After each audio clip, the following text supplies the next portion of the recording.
महाराज अपने यहाँ पर इतने बड़े बड़े दानी राजा हुए कि दान करने के कारण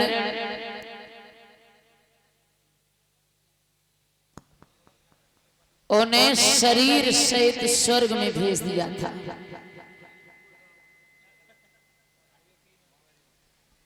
उनका नाम था महाराज त्रिशंकु। त्रिशंकु का नाम सत्यव्रत था, तो इन्हें बचपन में 3 पाप लग गए थे, तो इनका नाम पड़ गया था त्रिशंकु। ये त्रिशंकु इतने बड़े दानी राजा थे कि इन्होंने शरीर सहित इन्हें स्वर्ग में भेज दिया था। देवताओं ने विचार किया कि मनुष्य हजारों अच्छे कर्म करता है और तब कहीं जाकर के स्वर्ग में आता है, और इन्होंने ऐसे कौन से कर्म किए जो स्वर्ग में चले आए। त्रिशंकु से देवता पुण्य पूछने लगे तो त्रिशंकु अपने पुण्य बताने लगे। परीक्षित महाराज जी, पुण्य करने के बाद अगर उस पुण्य का मुख से बखान करो तो वो पुण्य छीड़ हो जाता है। त्रिशंकु के सारे पुण्य छीड़ हुए। देवताओं ने लात मारी, त्रिशंकु नीचे गिरे तो उनके गुरु ने उन्हें तपोबल के द्वारा अध्वर में ही रोक दिया। बताया जाता है कि आज भी त्रिशंकु उल्टे लटके हुए हैं। उनके मुंह से एक लारी गिरी, उस लारी से एक नदी बनी, उस नदी का नाम पड़ा था कर्मनाशा नदी। भक्तों, त्रिशंकु एक बार शिकार खेलने जा रहे थे तो उन्होंने देखा कि एक गाय एक किसान के खेत में चारा खा रही है। तो त्रिशंकु ने देखा ये गाय किसी का नुकसान कर रही है, हाथ में डंडा लिया, गाय के मार दिया तो गाय का पैर टूट गया। जब गाय का पैर टूट गया तो गाय ने श्राप दिया, त्रिशंकु तूने मेरा पैर तोड़ दिया, मैं तुझे श्राप देती हूं कि तू अपने महल में धंसते ही गधा बन जाएगा। त्रिशंकु पैरों में गिर गई, गाय माता मुझसे बहुत बड़ा अपराध हो गया, मुझे ये पता ही नहीं था कितना बड़ा अपराध हो जाएगा, आप हमें क्षमा कर दो। गाय कहने लगी, दिया हुआ श्राप मिथ्या नहीं हो सकता, लेकिन जब तुम गधा बन जाओ तो कोई पतिव्रता स्त्री तुम्हारे ऊपर जल का छिड़काव करे तो तुम पुनः मनुष्य बन जाओगे। आज जैसे ही त्रिशंकु महलों के बाहर खड़े हैं, रानी कहने लगी अंदर आइए, तो काय रानी हम गधा बन जाएंगे, कोई पतिव्रता स्त्री हमारे ऊपर जल का छिड़काव करेगी तब हम पुनः मनुष्य बनेंगे।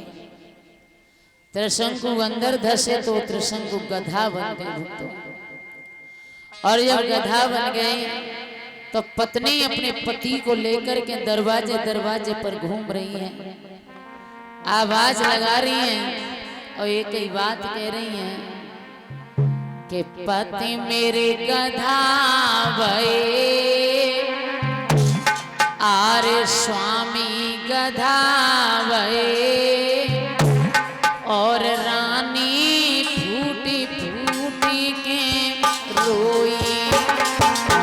पति मेरे गधा भये, रानी फूटी फूटी के रोई।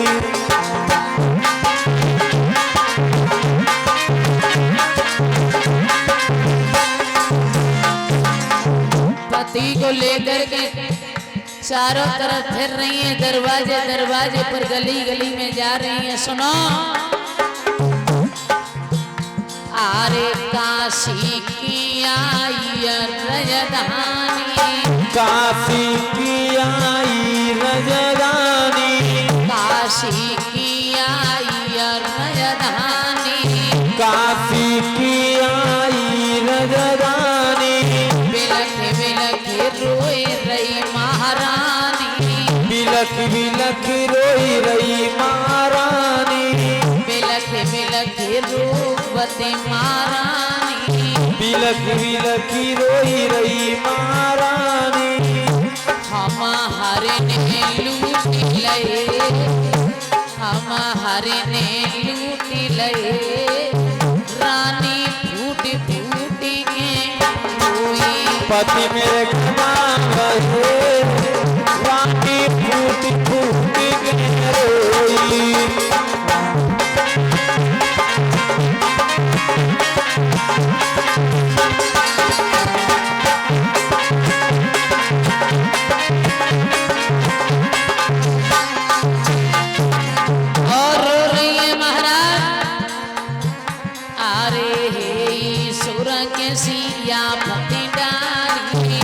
भगवान के सियापति डारी बन के मेरी आज बिगारी बन के मेरी आज बिगारी। हे भगवान के सियापति डारी बन के मेरी आज बिगारी। मेरे शिव सुख छीने लए शिव सुख छीने लए और रनिया फूट फूट के रोई। पति मेरे गदान गए रानी फूट फूट के रोई।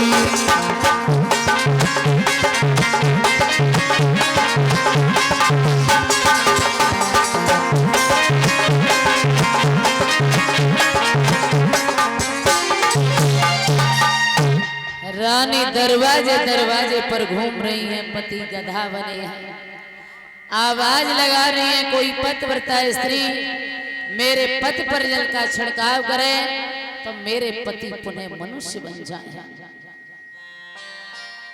कोई पतिव्रता स्त्री नहीं निकली। एक मेहतर की पत्नी निकल कर के आई, जवाब दिया रानी अगर तुम्हें कोई ऐतराज न हो तो मैं तुम्हारे पति पर जल का छिड़काव कर दूं। कहने लगी कोई ऐतराज नहीं है। तो मेहतर की पत्नी ने जल का छिड़काव किया तो त्रिशंकु पुनः मनुष्य बन गई।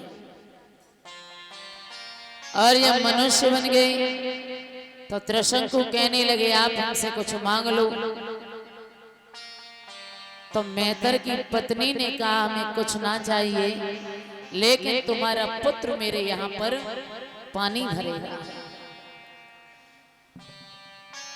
जब मेहतर की पत्नी ने कहा कि तुम्हारा पुत्र मेरे यहाँ पर पानी भरेगा, उन्हीं महाराज त्रिशंकु के एक पुत्र हुए थे जिनका नाम पड़ा था महाराज हरिश्चंद्र। बड़े ही अच्छे राजा हैं, 99 यज्ञ पूरे कर चुके हैं, 100वें यज्ञ की तैयारी है। देवताओं की सभा लगी हुई है तो वशिष्ठ जी कहने लगे अगर आजकल सबसे बड़ा दानी है तो मेरे शिष्य के बराबर कोई नहीं है। विश्वामित्र कहने लगे महाराज मैं मानता हूं कि वो दानी होगा, लेकिन तप होता है, व्रत होता है, पर सीमा सबकी होती है। सावन भादों के दिन पाए के नदियां भी बाहर बहती है।